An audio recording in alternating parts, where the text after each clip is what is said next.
Hello anime fan, welcome back to What If Animes 2.0. So in this video you gonna see, what if Naruto became Konoha's hidden swordsman? This is part 1.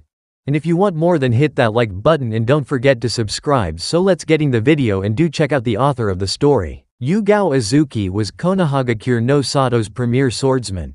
Her skill with the sword far exceeded the basic instruction that constituted the minimal training that was bestowed upon the Anbu within whose ranks she is assimilated into. As a member of the Black Ops division of her ninja village, Yugao had been exposed to missions most ninja within the ranks of the village couldn't even fathom. Considering this facet of her life, Yugao was understandably upset when the third Hokage, Hiruzen Sarutobi, assigned her to watch over Konoha's resident troublemaker and pariah while squad rotation policies were being implemented. The vast majority of Konoha's adult population was well aware of the fact that Naruto Uzumaki played host and jailer to the most powerful entity known to civilization as a result of some clever handiwork by the late fourth Hokage, Minato Namikaze. In a desperate attempt to save the village he was sworn to protect, Minato sacrificed his life in order to contain the Kyuubi no Yoko within Naruto. Regrettably, Naruto was seen as a physical representation of the suffering and carnage that was caused when the Kyuubi attacked Konoha. As such, many of the villagers indulged in the therapeutic act of destroying the 9-year-old body and spirit to derive some sort of compensation for their losses. It was during one of these therapeutic sessions that Yugao was able to track Naruto being chased by a rotund and inebriated member of Konoha's civilian population. A few short moments earlier, the aforementioned civilian had spotted a less than stealthy orange-clad Naruto attempt to take advantage of the food a bakery had discarded after the end of the working day. While Naruto wasn't an aspiring freegan, he knew better than to pass up on an opportunity on some decent quality bread. The unidentified civilian had spotted the village's punching bag in the alleyway that had access to the bakery. Naruto turned around at the sound of a wooden crate being kicked aside and shuddered in fear when he saw a man holding a glass bottle in his hand approach him, with a menacing look in his eyes. Dropping the half loaf of bread in his hand, Naruto's eyes scanned the vicinity for anything he could use within easy reach to defend himself. Finding a 3-foot-long piece of metal at his side, Naruto decided to take advantage of the drunk's uncoordinated movement and use a swift guerrilla tactic to make an escape. Naruto took a few deep breaths to steady his heart and held the piece of metal in front of him in a form that felt most natural to him. From the rooftops that surrounded the alleyway, Yugao watched with interest as her charge for the night calmed himself and adopted a most peculiar stance with what she assumed was a rudimentary substitute for the sword that was on her person. Yugao made no move to interfere in this volatile situation as her mission parameters clearly indicated that her presence was not to be discovered unless absolutely crucial. Besides, from her position on the rooftop, with a deft flick of her wrist, she could launch kunai and/or shuriken to wound the man, giving her charge sufficient time to escape. Naruto had managed to steady his previously panicked state of being and was assessing his options.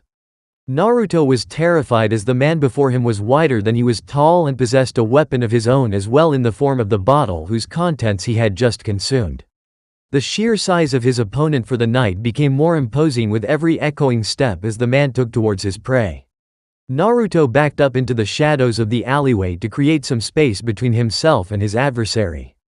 Naruto quickly realized this means of action was futile as the large man continued to consume the space between the two with each purposeful and swaying stride. Carefully watching the right arm of the man within which the empty bottle lay firmly clasped, Naruto awaited the moment that would allow him to counterattack and hopefully escape this current predicament. As the drunken man readied his charge upon the hapless boy, a cruel smirk graced his features.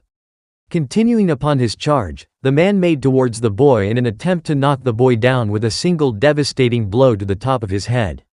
Naruto noticed the arc of the man's arm and quickly decided on a course of action. He lunged forwards, surprising his attacker and sidestepped the man's attack during his brief moment of hesitation.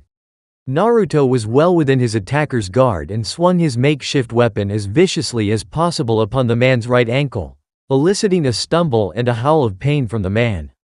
Naruto didn't stop to survey his success as he bolted away from his assailant, only momentarily slowing down to exchange his weapon for the previously discarded bread loaf.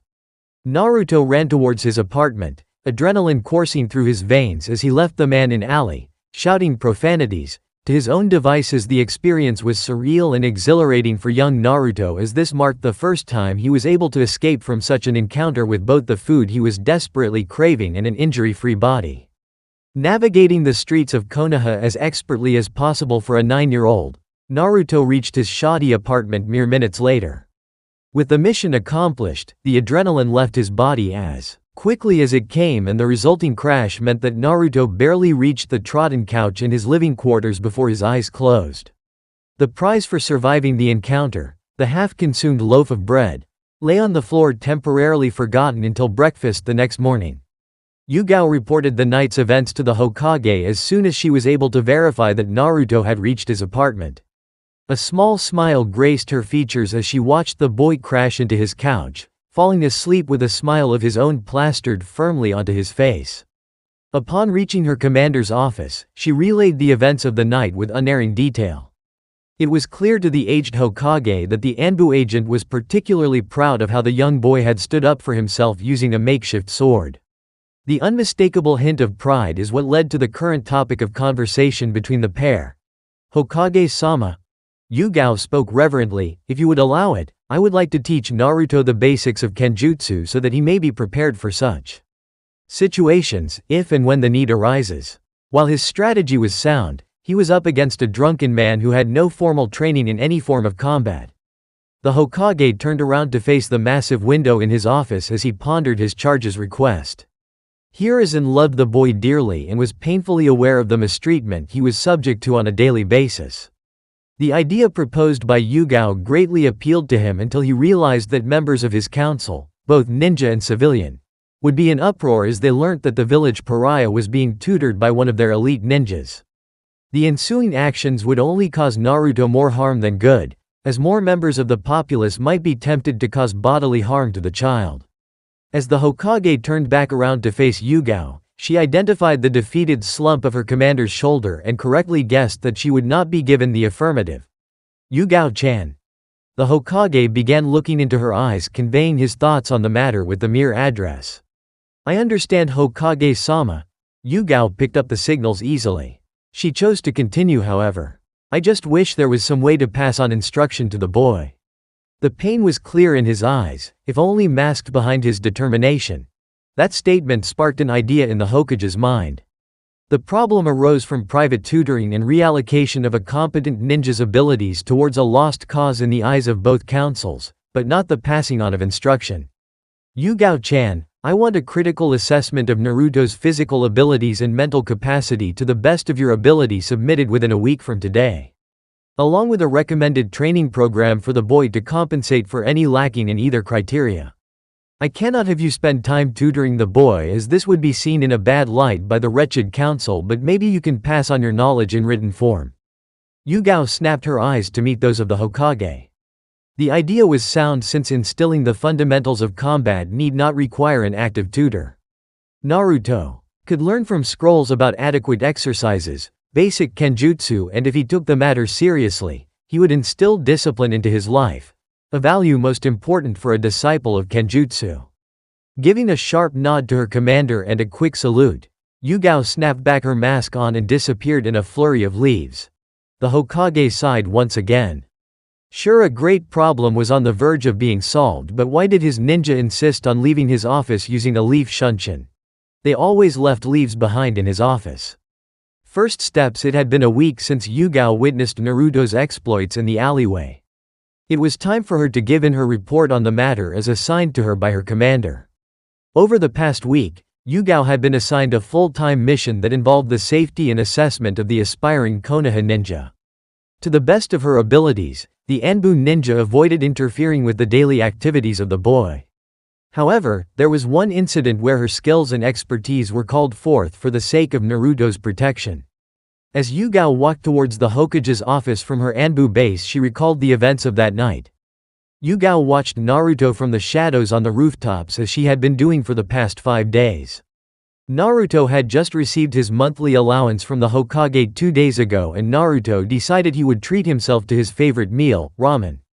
As he returned from a relatively late supper from Ramen Ichiraku, a smiling Naruto decided on taking the scenic route back to his apartment on the outer periphery of the housing complex in the northeastern quadrant of the village. As he passed through the dense foliage that made up a significant portion of this part of the village, he failed to notice the 4 burly men that had been following him since he passed by Konoha Stadium.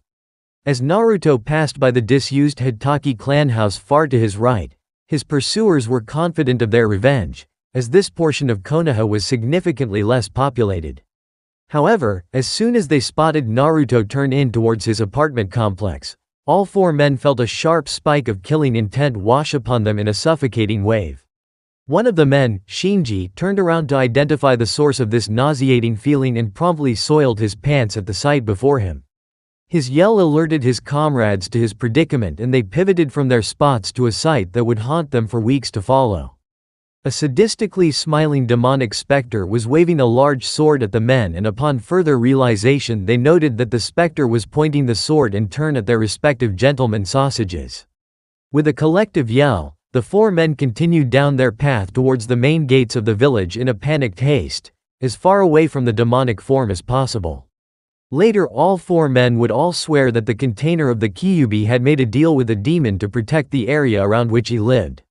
Yugao smirked under her cat-patterned mask. Some part of that story actually held merit. Yugao had to admit that she indulged herself at that moment. The pleasure she obtained with a sharp burst of killing intent and a simple genjutsu had plastered a smile upon her face for the rest of the week. As Yugao reached the doors that led to the Hokage's office and raised her arm to knock upon, she heard the fatherly voice of her commander beckoning her in.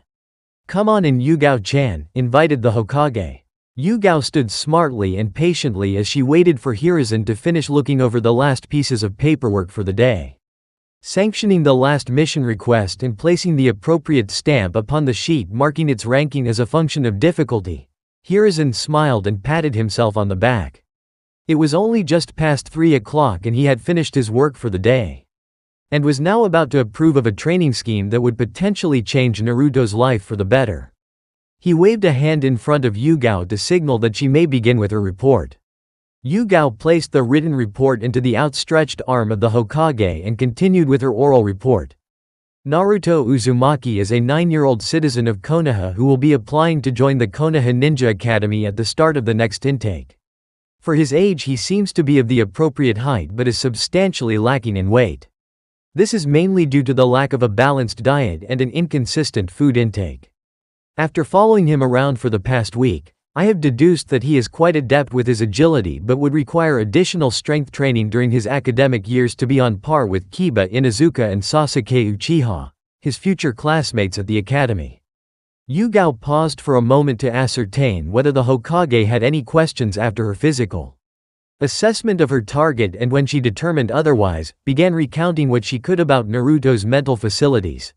Continuing her report, Yugao took a quiet breath before she recounted the rest of her findings. Naruto's reading ability seems to be severely retarded. While he is able to correctly identify all of the items on the ramen Ichiraku's menu, I believe it is only due to character recognition and memory.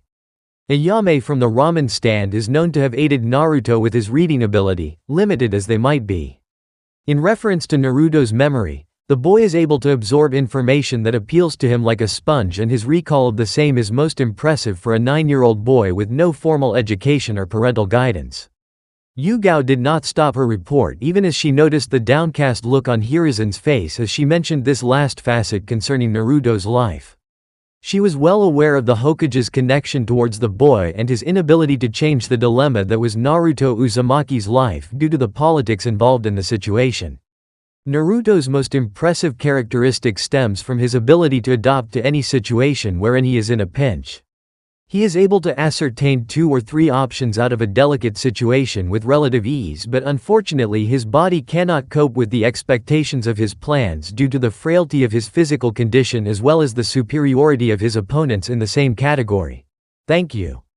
The Hokage had expected much the same analysis and was pleasantly pleased to note that the unfortunate living conditions of the boy had not negatively impacted his mental facilities.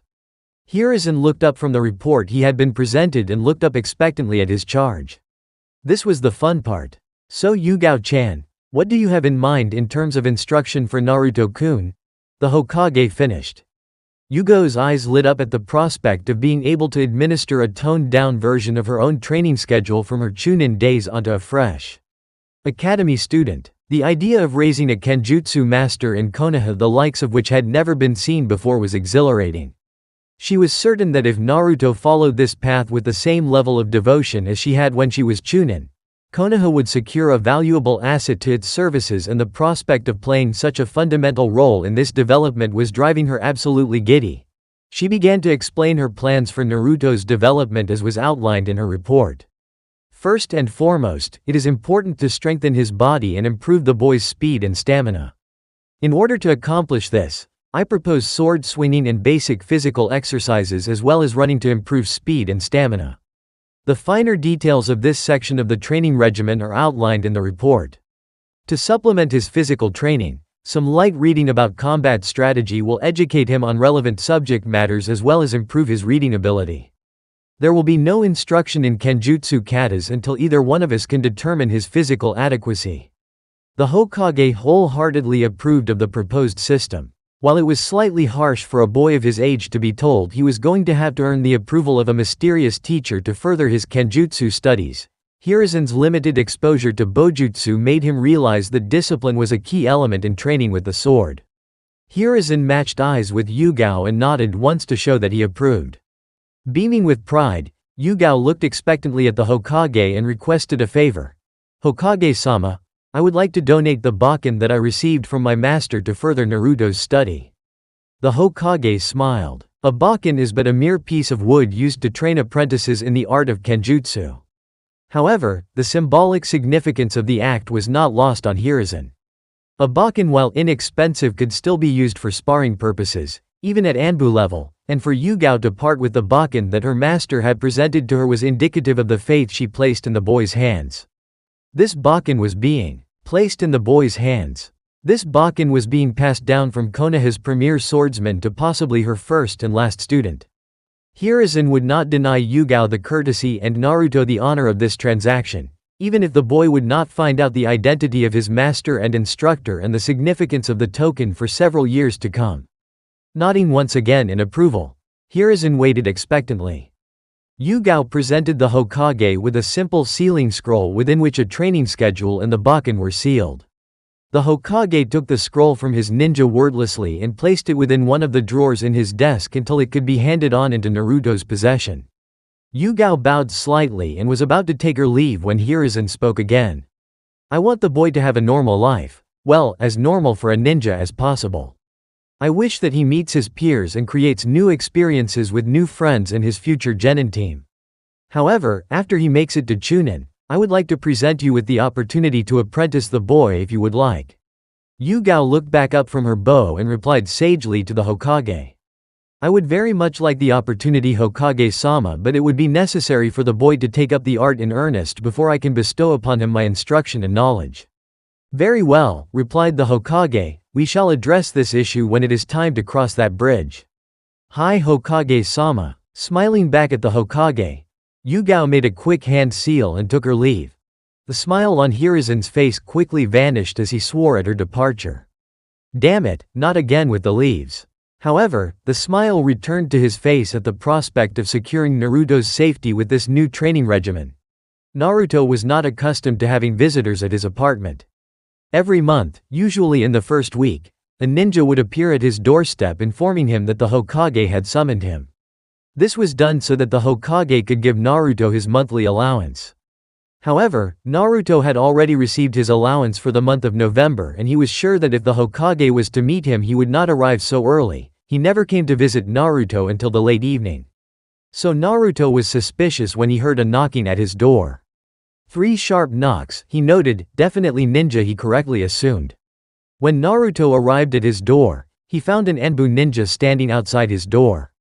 "The Hokage is expecting you, Naruto-san," said the ninja, and then promptly disappeared in a shunshin.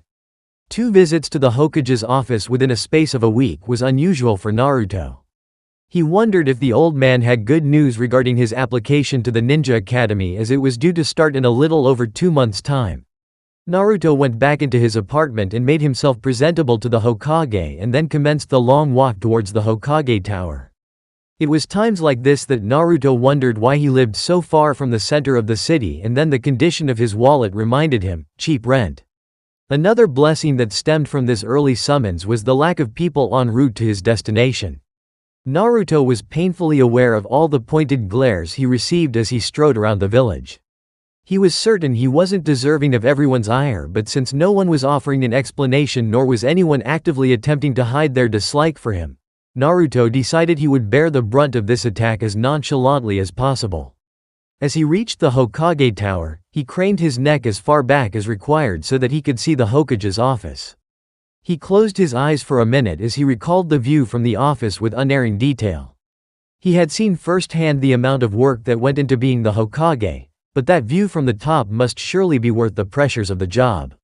Maybe I should become a Hokage too, Naruto mused to himself as he climbed the spiral staircase through the spine of the building that would eventually lead him to the Hokage's office. As the Hokage's secretary ushered Naruto towards the office, Naruto opened one of the two doors and slid in. With a large smile and a polite wave, Naruto announced his presence to the old man. "Good morning, Hokage Jiji. You wanted to see me? Naruto-kun, you made it already? Please take a seat, we have much to discuss," said the Hokage as he smiled to see the exuberant boy enter his office and get comfortable on one of the two chairs on the other side of his desk. "I'm not in trouble again, am I?" Naruto asked the old man. "I haven't done anything to trouble anyone since our last talk, I promise." Hiruzen laughed lightly at the expense of the confused child in front of him. "No, Naruto. You aren't in any sort of trouble," the Hokage told the boy, causing Naruto to breathe a sigh of relief. "At least not yet," added Naruto cheekily, causing Hiruzen to laugh once again with a knowing glint in his eye. Hiruzen was well aware of Naruto's prankster abilities, having fallen victim to the boy's schemes on a few occasions himself. As Naruto watched the Hokage get a serious look in his eye, he sat up straight and focused all his attention on the next words that came out of the Hokage's mouth. Hiruzen began with a look that told Naruto not to interrupt until he had finished speaking. "I want to start by saying that your application to start your studies in the Ninja Academy has been accepted and you will be starting in the academic year starting in January. There is some paperwork involved in finalizing the details of your entry, and you will need to sign a document that my secretary will present to you on your way out." Naruto was ecstatic at the news but maintained his silence as per the unspoken request. Hiruzen was pleased with the boy's reaction. Naruto could be brash and outspoken when things were casual, but when it came to business, the boy had an uncanny ability to flip a mental switch and match frequencies with the Hokage. Hiruzen continued the delivery of the news. "A lot of young ninja aspirants are trained by their families to gain an advantage in their education as well as to induct their children into the secret techniques of their respective clans. While you do not belong to any clan specifically, I thought I would be able to lend a hand in helping with your training schedule. While I cannot personally oversee your training due to the constraints of my job, I would like to provide you with a scroll that should help you with the basics.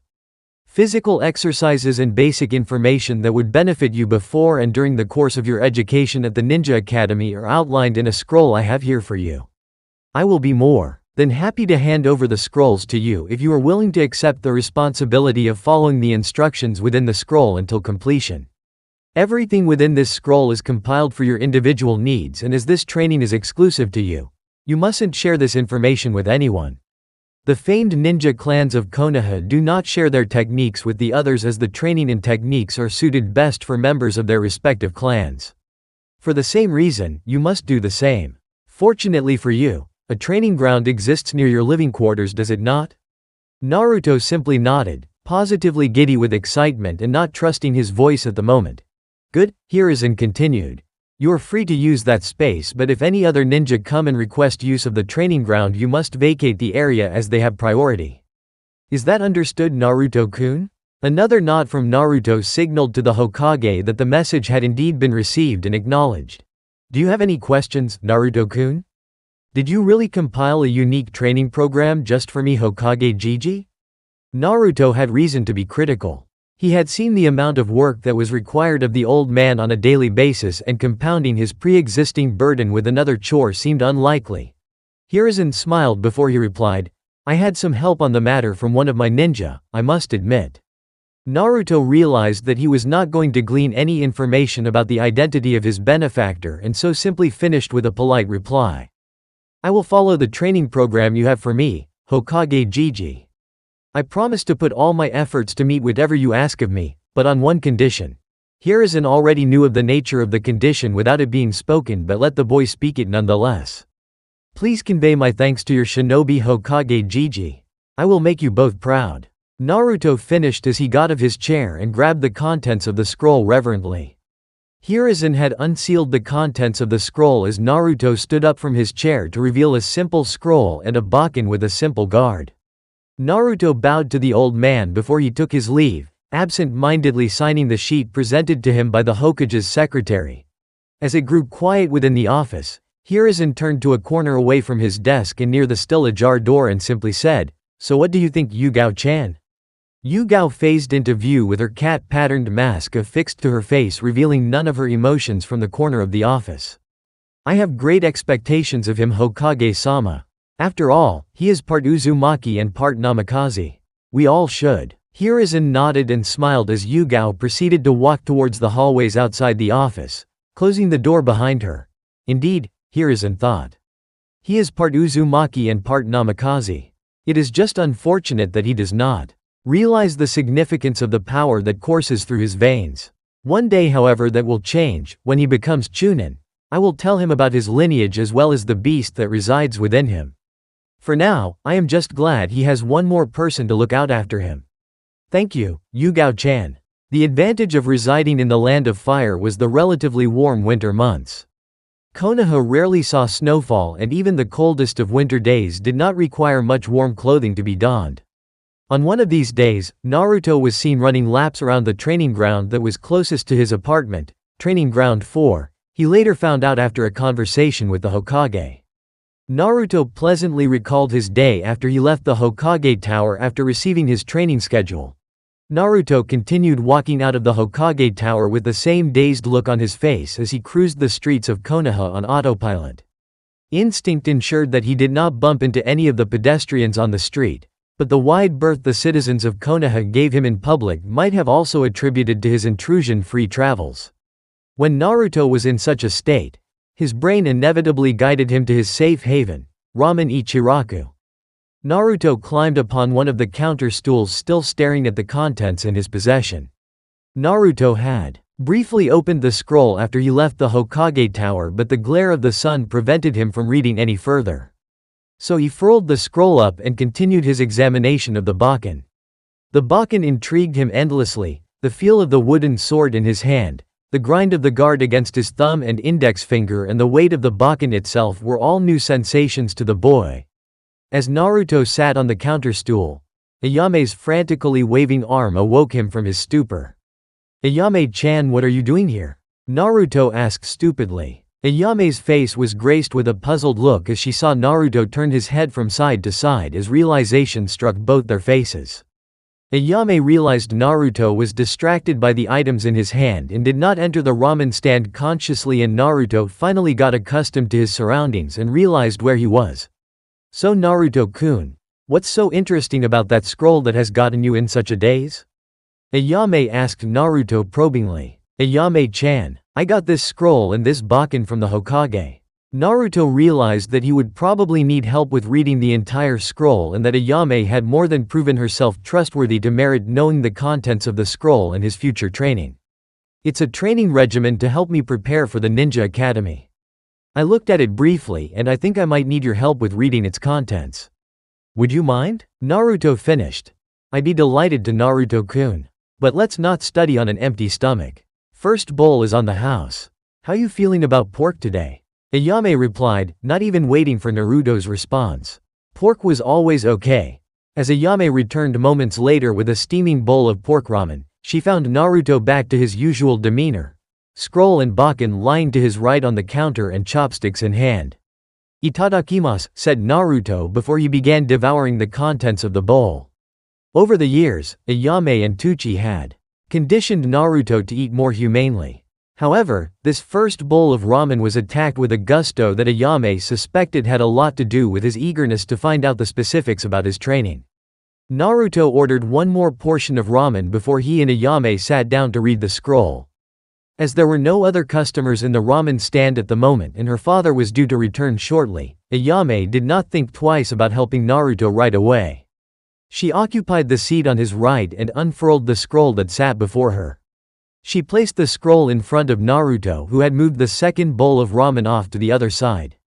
Naruto attempted to read the instructions listed in the scroll but was unsuccessful in completing the list. As Tucci walked in, Naruto took a second attempt at deciphering the words. With a silent wave to the proprietor to acknowledge his presence, Naruto continued to read, this time with some guidance from Ayame. In less than half an hour, Naruto had finished reading the scrolls.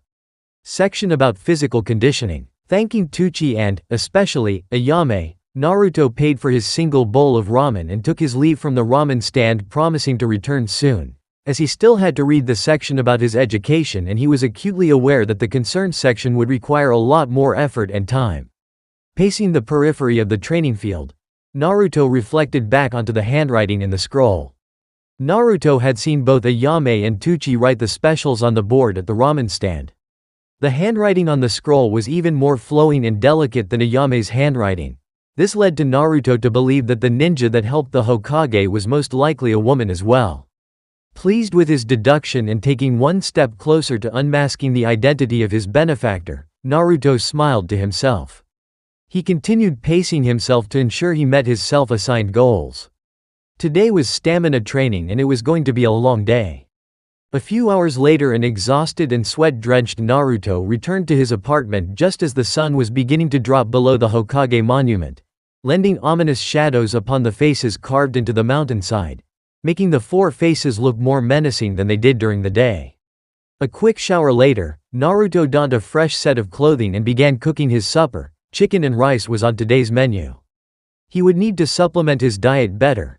The scroll had listed various foods for their specific constituents and the respective benefits of the same towards his physical development. Naruto ate his dinner in a contemplative silence. While his dinners were always eaten in silence due to a lack of companionship, critical thinking and reflection were not often guests during mealtimes. Naruto had begun reading the second half of the scroll the Hokage had given him. He had had an easier time to read the contents than he previously thought. He had read over a third of the material. It was another long list, this time of books, but unlike his physical training, these books were assigned a priority. Naruto would need to meet the Hokage again as he had no idea where to find these books. As the training program did not list a schedule for his exercises and rather encouraged him to develop his own schedule, Naruto began his first day of training, the previous day, with speed training. Naruto had always been quite quick. He recalled several instances where he outran quite a few of the civilians in Konoha and those rare instances when he outpaced young ninja during his prankster escapades. Speed training had been unexpectedly brutal and Naruto had considered it his best attribute. Speed training involved several short sprints and running while making quick directional changes to help improve agility. Naruto had felt the strain in his legs at the end of the day and he had woken up with a dull throb in his calves in the morning. The scroll had highly recommended taking regular breaks within the regimen to help recovery of muscles. Naruto had understood the logic behind that line of reasoning and decided he would have a break every third day. In addition, the scroll had emphasized flexibility and core fitness and suggested that both these aspects be worked on a daily basis. Core strengthening and flexibility was now included into Naruto's nightly ritual along with his dental hygiene. As Naruto finished his quota of sit-ups and stretching, he prepared himself for bed. He would visit the Hokage tomorrow about the books he would need. The next morning Naruto awoke with a smile. He would be focusing on strength training today, which meant he would finally have a reason to swing the bakken he received from the Hokage. He decided he would break up his day into two segments, completing the physical exercises in the morning and the sword swinging after lunch. Just before noon, Naruto walked up towards the Hokage tower, slightly apprehensive about the monumental reading list he was about to take on. Waiting patiently until he was summoned inside the Hokage's office, Naruto idly spent the time looking around the office floor. It was completely unexceptional. The double doors that led to the Hokage's room were situated in the far end of the hallway, and the only thing between the staircase and the double doors was the secretary's cubicle on the left-hand side of the hallway, which was currently unoccupied. Naruto sat on a row of chairs that occupied the diagonal wall from the secretary's booth. As the secretary walked out of the Hokage's office, she noticed Naruto sitting on one of the chairs and quickly popped back in. As she came back out again, she motioned to Naruto that the Hokage would see him now. As he walked past her cubicle, Naruto greeted her with a polite, "Ohayo Makoto-san." Makoto Yamanaka, one of the few people Naruto had seen with blonde hair, replied with an equally polite, "Ohayo," and smiled at the boy as he passed. As a former ninja and veteran of the Third Shinobi War, Makoto was aware of Naruto's status as a Jinchuriki and had a strong inkling about one half of his parentage. After all, very few people in Konoha's past who weren't Yamanaka's had blonde hair. Naruto opened the doors to the Hokage's office to see the old man waiting expectantly for him.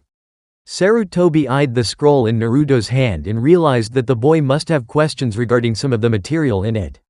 "Ohayo, Naruto-kun, what brings you back? Did you miss this old man so much?" Sarutobi greeted. "Mornin' Hokage Jiji. You wish old man. Makoto-san told me you were missing all the ruckus I would cause pranking people and that I should come in to tell you not to worry and that I am still the same person," Naruto smartly countered. Hiruzen smiled, shifting his many wrinkles as the contours of his face morphed into the happy expression. "I take it you have started on your training, Naruto-kun?" asked Hiruzen. Naruto beamed. Having a training schedule helped him twofold. For one, it kept him out of trouble with the locals, as he did not interact with them much. In addition, training reduced the monotony of his days significantly. Keeping his body active had the added bonus of keeping his mind focused. In response to the Hokage's question, Naruto replied, "I just started. I have had 2 sessions, but I have a question about the reading material you've recommended.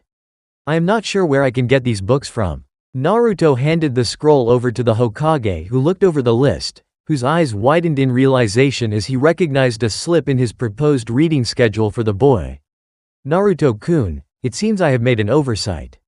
These books can only be accessed by ninja or ninja in training, and so you will only have access to them when you formally begin your education at the Ninja Academy.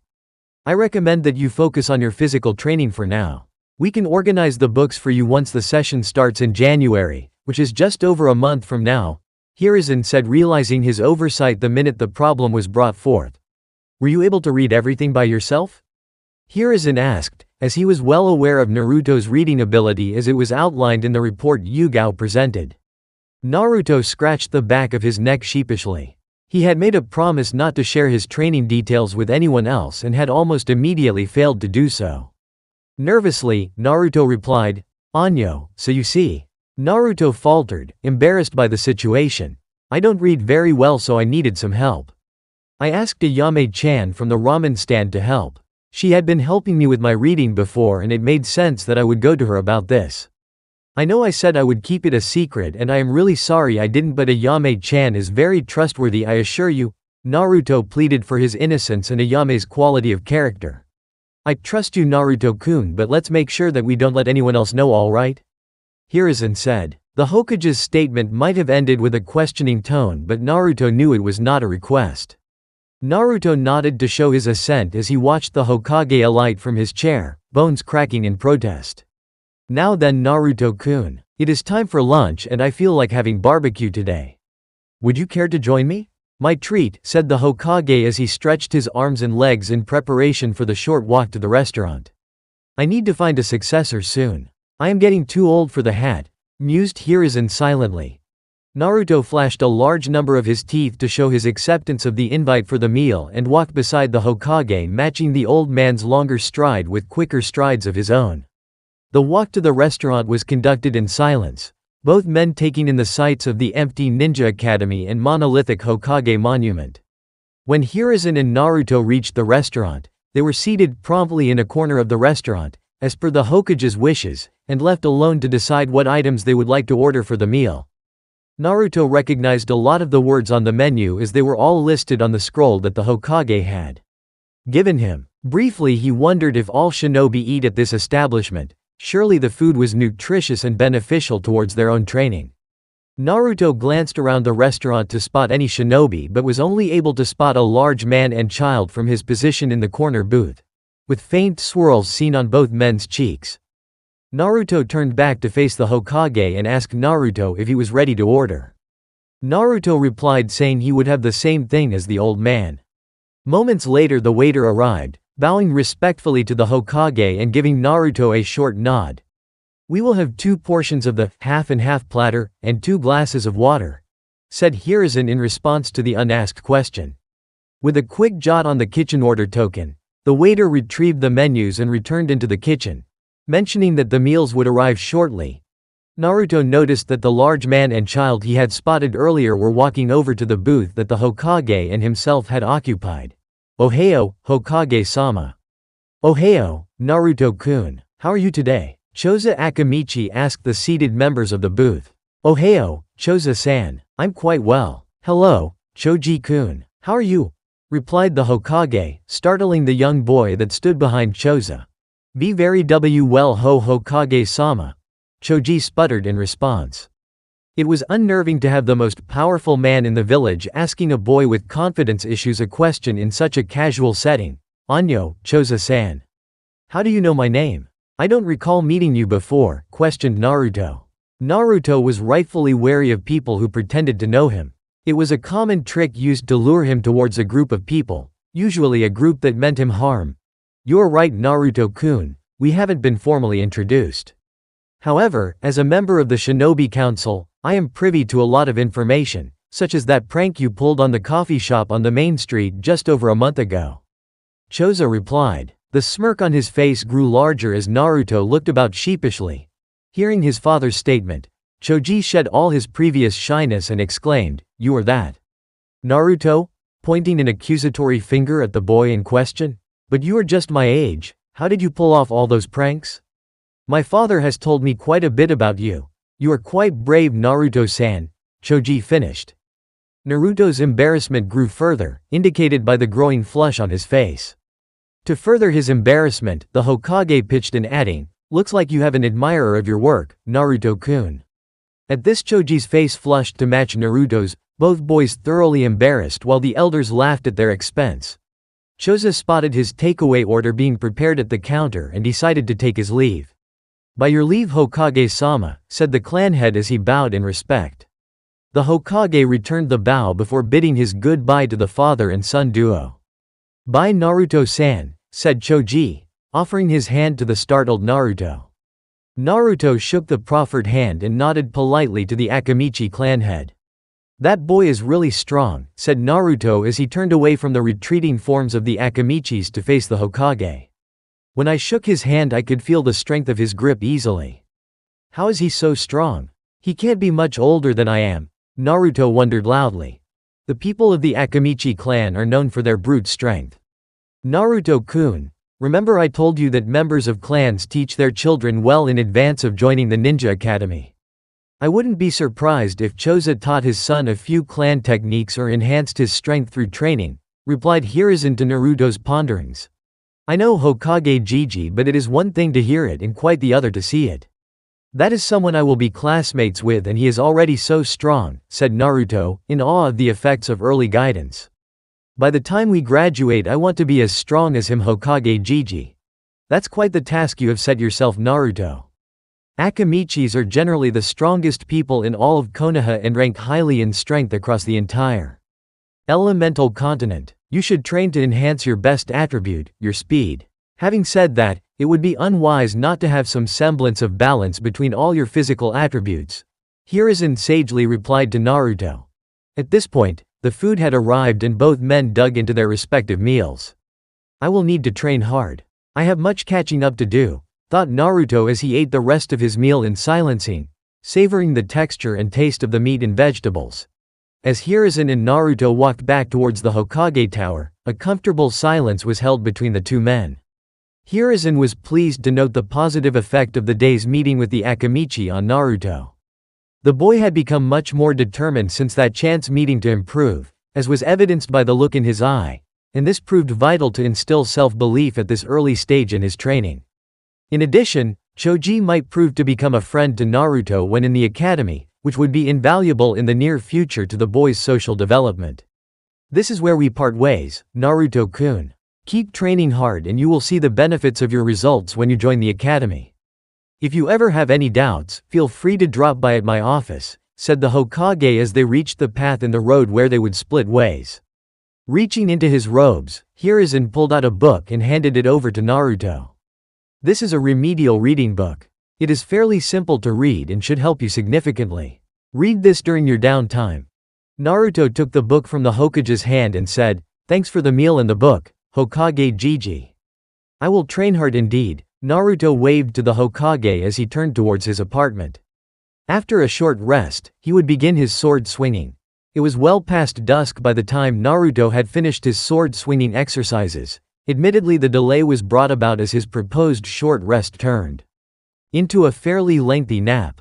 That was all the doing of the scrumptious barbecue. He had had his fill and his content stomach had managed to subdue his brain and decided that a nap was in order. After a refreshing shower, Naruto consumed the leftovers of his supper from the previous night, completed his nightly ritual and promptly fell asleep. Waking up quite late the following morning, Naruto was unhappy to find most of his torso in immense pain. Fortunately for him, there was no training scheduled for today. He would need to shop for groceries today, which meant he would need to go into the village center. As Naruto was making his way back from the grocer's, he spotted Choji and his father Choza come out of the hospital. Choji had already seen Naruto and had come jogging towards the boy. "Naruto-san, a few of us are planning to play ninja in the park nearby in a little while. Would you care to join us?" said Choji, excited at the prospect of making a new friend and adding to his tiny friend circle. Naruto was about to decline the offer on the account of having to store his groceries before they had been left out for too long when Choza beat him to the punch. "Naruto-kun, you can keep your groceries at our house while you play. We live right next to this park and it isn't an inconvenience at all," said the large man. Choza was well aware of his son's minute friend group and had recognized Choji's attempt to recruit more people into his circle. Besides, this would benefit both of them. "I can't imagine Naruto-kun has very many people his age he can call friends," Choza thought to himself. Delighted at the prospect of spending time with people his age, Naruto politely accepted the Akamichi's offer and followed them. Choji was ecstatic at this latest development and rambled on about the different people he was likely to meet at the park. The park was situated roughly equidistant from the Nara, Akamichi and Yamanaka clan. Naruto had never been near the clan houses before, but he did know it involved large families living together, and so he expected a large house or a collection of houses. When Naruto arrived at the gates of the clan house, he was absolutely gobsmacked at the sheer size of the property. It was unlike anything he had seen before. "This is someone's house?" Naruto wondered. Choji turned around to see his new friend staring at the enormity of the complex, jaw halfway down to meeting the floor. "Naruto-san, is something wrong?" Choji asked. He was afraid that the boy would be intimidated by the size of the building. After their meeting the previous day, Choji had asked his father endless questions about Naruto as he had never seen the boy at the park before. Choji had learnt that Naruto had lived alone in the outskirts of the village, closer to the village walls in the northeastern side of Konoha. "Nothing, Choji-san. It's huge," Naruto exclaimed. "You live in there? Your family must be huge," finished Naruto. Naruto quickly bit his tongue. He hadn't intended to make a comment about the size of the Akamichis, but even he realized that his comment could be construed that way.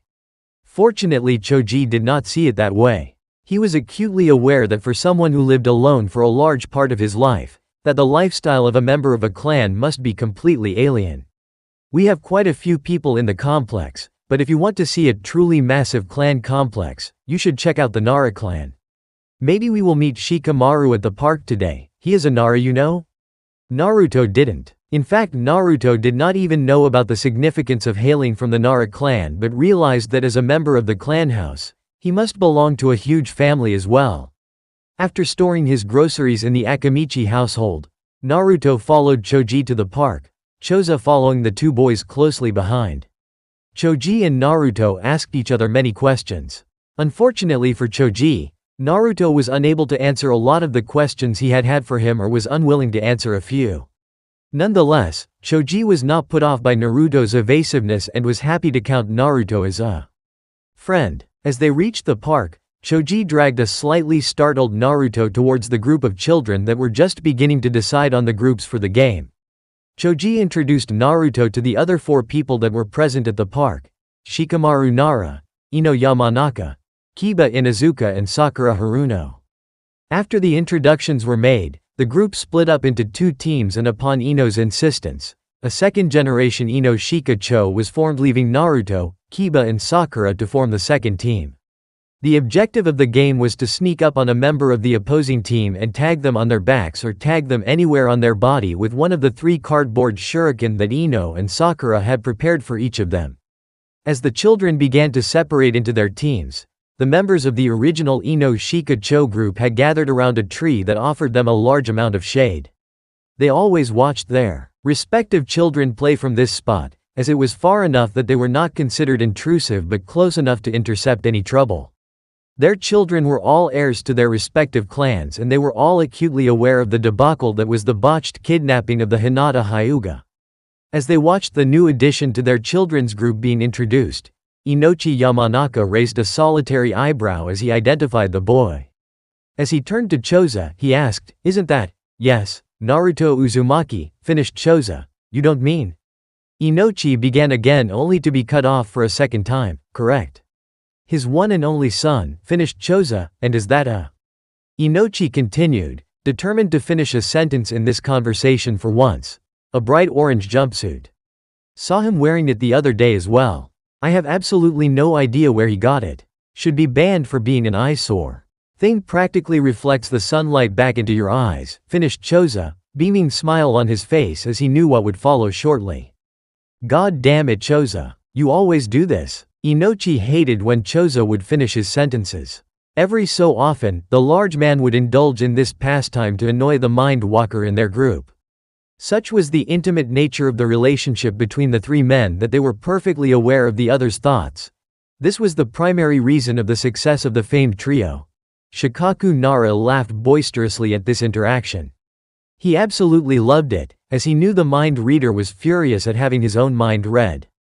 However, Shikaku knew this was no technique, just plain good old intuition. Should be interesting to see his prankster abilities in motion, finished the Nara clan head. His 2 friends merely nodded and watched as the 2 teams split off, proud to see the second generation of Ino Shika-cho in action.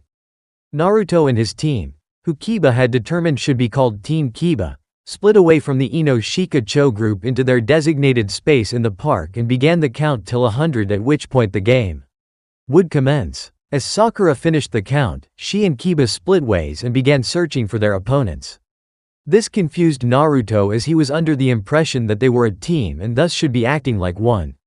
Since this was his first time playing the game, Naruto decided he would hide in the shadows and try to determine if there were any effective strategies that could be employed to help him win this game. As Naruto slunk around in the shadows in one of the many trees in the wooded part of the park, he heard Sakura's indignant cry. She had been tagged, and if the obnoxiously shrill victory shout that had shortly pursued was any indication, he guessed that Ino had been the one to tag her out. 2 versus 3 now, thought Naruto.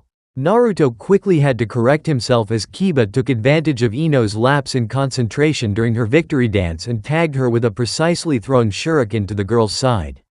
Ino was delirious that Kiba had tagged her during her gloating session. "That's not fair. I wasn't ready yet," said Ino, turning to her teammates in search of support.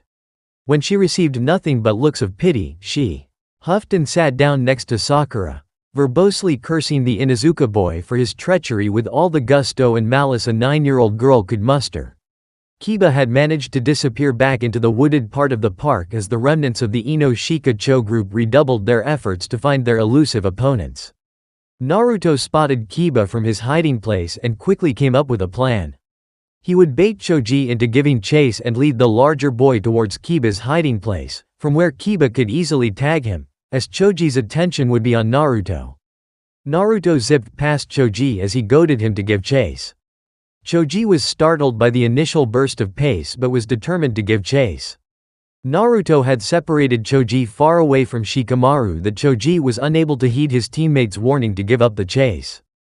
Kiba was able to almost immediately latch onto his teammates' plan and decided to hide himself better so that he did not sabotage the plan. As soon as Naruto passed Kiba's hiding place, he slowed down fractionally to allow the Akamichi to catch up. Seeing the distance between himself and his target get smaller, Choji was filled with focus and his determination led to tunnel vision. All Choji could see was the back of Naruto getting larger and larger as he closed the distance between them. Choji had reduced the gap to a mere 2 seconds when he suddenly felt a palm on his back. Slowing his run, he turned to see Kiba standing at the very same spot. He felt the contact with a cocky grin on his face. "Got you," said Kiba, chopping his arm in the air to make a motion of a sword chopping through a body to indicate his victory over Choji. "Nice one, Naruto-kun. Now let's get Shikamaru and win this thing," finished the boy as he made his way towards the still dazed Akamichi and began plotting Shikamaru's eventual loss. After having made their plan, Naruto and Kiba split off and began to search for Shikamaru. Shikamaru was acutely aware of the ploy to trap his friend as soon as he saw Naruto lead Choji away from him and towards the part of the park that was more densely packed with trees than the others. The watchful eyes of the fathers in attendance had spotted Naruto's plan as soon as Kiba had. "Impressive," said Shikaku. Naruto had planned it to perfection, from startling the Akamichi boy into giving chase to the slowing down towards the end to allow the boy to catch up and lose focus of his surroundings. "I know I should be rooting for my boy, but Naruto-kun pulled off a great team move for a team that showed no indication of wanting to work together," said Choza.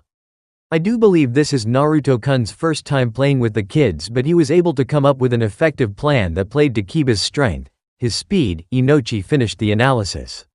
"Well, if they are going to work together as a team, let's see how they are going to outsmart Mr. Smarty Pants out there," said Choza, anticipating the final showdown. Naruto's introduction to this group certainly made things more interesting. Usually, sessions of ninja just involved Kiba bulldozing through the opposition with speed. "I am interested too, but Kiba should be smart enough to realize that Shikamaru won't fall for the same plan," said Shikaku. He was mightily proud of his son who showed significant intellect even at such a young age. Naruto circled around the wooded area so as to allow himself to come out and attack Shikamaru from as close to his blind spot as possible. Shikamaru had wisely chosen to keep the open part of the park to his back and focus his energies on locating his opponents who were surely hiding in the wooded region.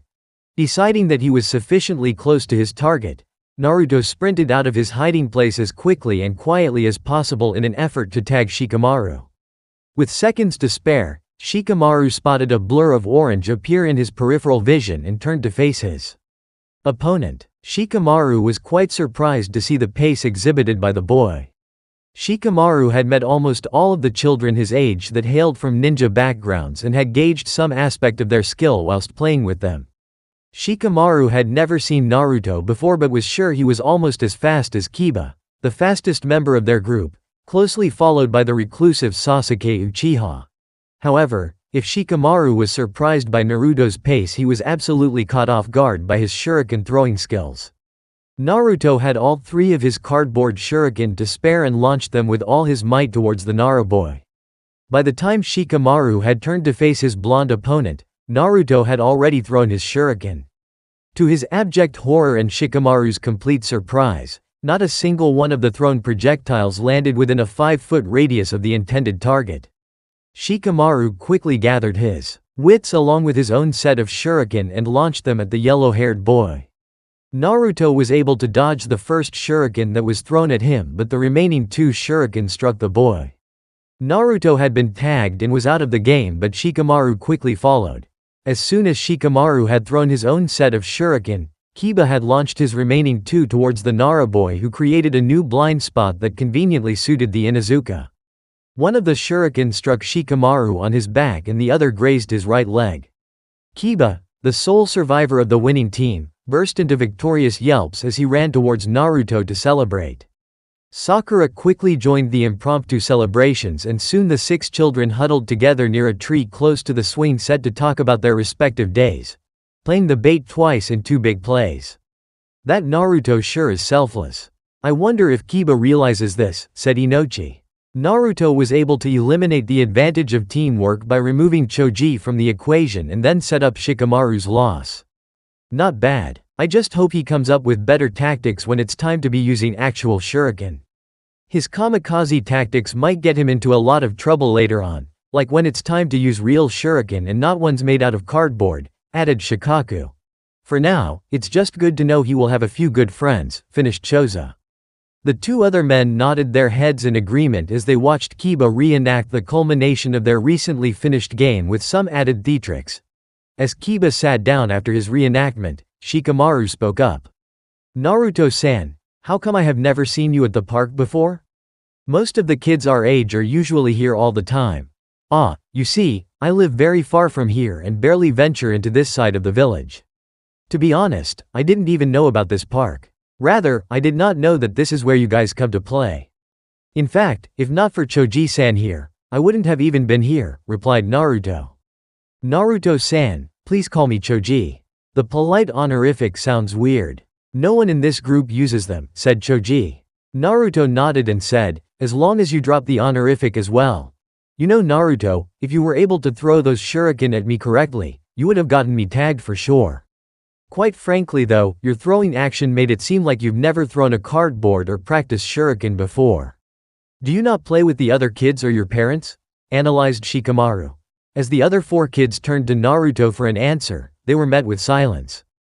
Naruto looked around the faces of the children in the group and it was only when he reached Choji's face that he realized none of them knew of his situation. Choji had guessed from the information that he got from his father that Naruto was probably an orphan of civilian parents who were caught in the destruction wrought upon Konoha all those years ago during the Kyuubi attack. It made sense to Choji as the timeline seemed to fit as well as the lack of adoption from any of the shinobi families that might have been close to Naruto's parents had they been ninja themselves. Naruto turned his head downwards in sadness but decided to share his situation with these people. With any luck, these people would become friends of his. He had already considered the friendly Choji as a friend. I live alone. I never knew my parents, Naruto said in a small voice. Despite the whisper with which Naruto had conveyed the news, the stillness in the air ensured that all the children had heard him. They couldn't begin to comprehend the life that the blonde-haired boy had had to live. Being alone from such a young age was an alien concept to them as 4 out of the 5 of them lived in huge clan houses surrounded by people and Sakura lived with her parents. Shikamaru had always described Ino as a troublesome girl but he was well aware that she was a very astute and kind person, even more so than his chubby friend when the situation demanded it. Naruto-kun, Shikamaru is right you know. You are quite terrible at throwing shuriken, said Ino in an attempt to change the subject. I'll tell you what, why don't you come over to my place tomorrow sometime after lunch and I'll have made a full set of cardboard shuriken for you to practice with? That way, next time we play, you can get some people tagged out by yourself and Kiba can stop pretending he could have won today without his devious tactics and your help. Ino finished throwing a light elbow into the Inuzuka's gut for emphasis. Hey! That was low, shouted Kiba, earning a chuckle from the collective as a small smile graced Naruto's countenance once again. All right kids. It's time to head home, shouted Choza from where he stood with his former teammates. The 6 children stood up, dusted themselves off and started walking towards the adults. Ino-chan. Shika, we are having dinner with the Akamichis today. Sakura-chan, Kiba-kun and Naruto-kun, would you like to join us? Shikaku announced to the group. Naruto-kun, you have to come pick up your groceries anyway. I insist you stay for dinner. No one leaves the Akamichi gates twice without being fed even once, Choza said to Naruto. Yes. Naruto, you have to come. My mother got out of the hospital last evening and said we haven't been taking care of ourselves and so she is cooking a huge meal today. You simply must come for dinner tonight. I won't be taking no for an answer, the younger Akamichi picked up from where his father left. Naruto knew he had no say in the matter and decided to follow the group towards the Akamichi household. Naruto and Kiba walked side by side towards the Akamichi clan house. Kiba was quite intrigued by the newcomer to their group. He was quite an enigma in his own ways. Kiba was considered fast by his group of friends and even the members of his clan for his age. However, he felt that Naruto had the potential to be even faster than him, if he was able to streamline his running action. Naruto, you know you are pretty fast, right?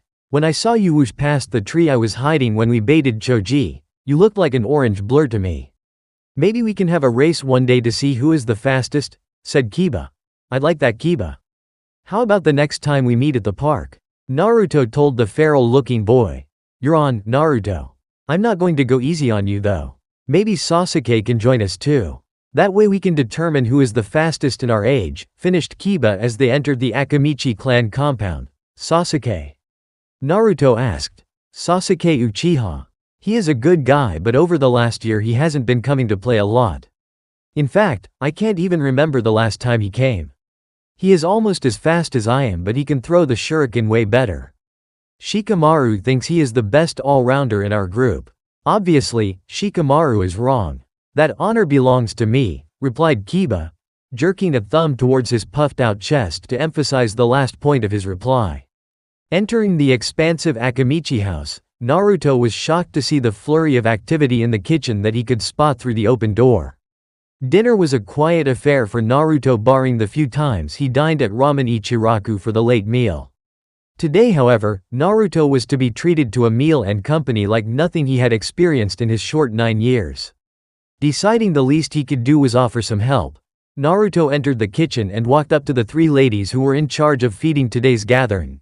Ohio, Akichimi-san, Yamanaka-san and Nara-san. Would you like some help in the kitchen? Or I could help set up the table if you would like, offered Naruto, while bowing to each of the mentioned women in turn. Naruto had accurately guessed that the large woman was most likely Choji's mother due to certain similarities in their features, and the dark-haired woman was more likely to be Shikamaru's mother, leaving, by the method of elimination, the regal-looking lady with brown hair to be Ino's mother, though he did expect her to have blonde hair like her daughter and husband as well. Ohio, Naruto-kun, you're so sweet for offering. We don't need help right now, but we'll call all the kids in when it's time to set up the table. Why don't you join the kids until then? Replied Yuichi Akamichi in response to Naruto's offer. All right then. Thanks for the invite, Akamichi-san, said Naruto as he left the kitchen to join his newly found friends in the central garden of the house. Oh my, if you remove the whiskers he is a splitting image of the Yondaime, don't you think? Asked Miwinara. I wonder if he will grow up to be as handsome as his father, Suzuki Yamanaka said wistfully. The 3 women looked at each and burst out into a fit of giggles as they returned to their cooking. Several moments later, the bellowing voice of Choza called for the children to come in and help set up the table. Within minutes, the 6 adults and 6 children were seated at the large table, various discussions breaking about through the dinner party. Naruto could honestly say that today was the best day of his life. He had made friends, who weren't prejudiced against him for an unknown reason, and met adults who seemed to genuinely care for him. As a bonus, the food they had was absolutely delicious. As dinner was finished, the men offered up to clean the table, and so the children headed back to their spot in the garden to talk again. Oh man, I can't wait to start at the academy next year and finally start learning some awesome new jutsu. Right now, my mom refuses to teach Akamaru and me any new jutsu until we train in the basics. With more discipline, said Kiba, adopting the tone of his mother for the last bit of his comment. Once again, Naruto felt like he was missing some vital information and asked Kiba who Akamaru is. Akamaru is my companion. When you are part of the Inuzuka clan, each of us gets a companion dog with which we train and fight. He isn't with me today, as he has to train with the older dogs in the clan. Hopefully, you can see him next time we meet up, replied Kiba. Aka-chan is just the cutest, Naruto-kun, squealed Sakura. Nothing like his master, added Sakura to tease the Inuzuka in their group. Realization struck Naruto just a short while later. Kiba was joining the academy next year, the same year that Naruto would be joining. Kiba, you are going to be starting at the academy in January too? Asked Naruto. We all are starting next year. You said too, does that mean you will be part of our year at the academy as well, Naruto? Shikamaru asked Naruto. Whoa. All of you will be joining? That's great. I am going to be part of the same year as you guys. Yata, Naruto exclaimed. He was ecstatic at the realization that not only would he be able to join the Ninja Academy in a few short weeks, but he would also be joining with the few friends he had made. This was shaping up to be the greatest day ever. As everyone realized they would have a new future classmate in Naruto, they bombarded him with a myriad of questions as they spent the rest of their time at the Akamichi house learning more about the boy, who in turn learned much about his 5 friends. As the time to leave approached, Naruto had run into the Akamichi household as everyone exchanged goodbyes to grab his groceries before he departed with the Yamanakas. Kiba, Sakura and the Naras headed towards their respective houses while the Yamanakas and Naruto walked together until the Yamanaka clan estate, cutting through the park they had played in earlier in the day to save time. As Naruto bid farewell to the elder Yamanakas, Ino shouted out to Naruto reminding him to come over to the flower shop near the clan house to pick up the practice shuriken. Smiling politely and nodding his assent, Naruto waved a final goodbye to the exuberant Ino as he headed towards his apartment. Naruto walked down the main streets in high spirits. Today had been fantastic and he owed it all to the kind-hearted Choji. Choji's invitation to the game of ninja at the park had led to his meeting with his future classmates and friends. He would try to return the favor somehow, he owed the boy that much. Naruto reached his apartment without incident and put his groceries away. After finishing his exercises and stretches, he climbed into bed. Naruto pulled out the remedial reading book that the Hokage had provided him and began reading, the words on the book illuminated by the moonlight that streaked through the window above his bed. Eyelids growing heavy from the exhaustive day and the light reading, fell into a peaceful doze. Thanks for watching guys.